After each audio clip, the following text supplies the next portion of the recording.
Ooh, there's so much ministry that happens in the parking lot. And so just listening to some of the conversations, but more listening to the personalities that they were naming. And the funny part to me is they would never have to tell me who Sister Jenkins was because I knew who Sister Jenkins was just based on. I hope The I don't know story. anybody named Sister Jenkins because they surely gonna come Well, back and at our give me. church, it's Sister Roundtree, so don't Okay. worry.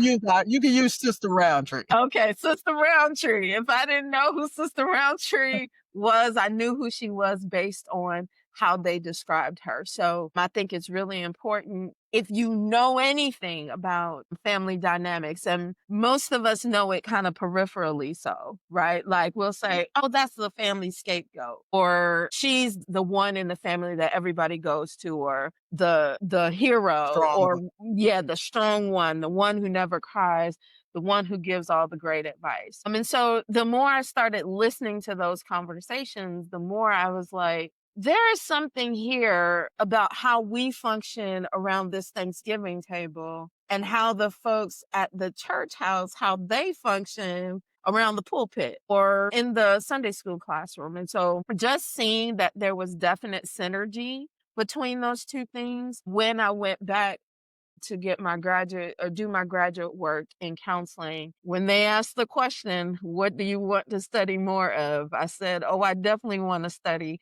congregations as a family system. And so here we are.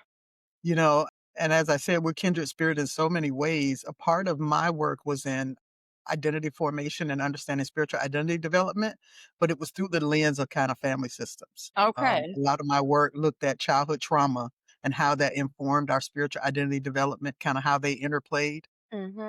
But it always comes back to the family system and the family of origin. It influences so much our meaning making.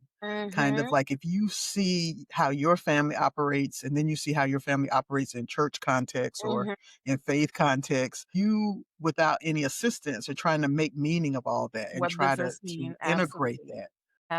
And it's Absolutely. going to affect how you respond in the world. Yes, and this is, my parents will still call me or my parents' friends or my friends will still call me and say, I'm having this issue with this because I have a lot of clergy friends, obviously. I have a lot of associates, and they'll say, I'm really trying to understand this person. And if I know their familial context, then I can say, how that family member does this thing? That's the same thing that Sister Roundtree is doing. And so when you can make the connection for folks, I think it's a little bit easier to understand.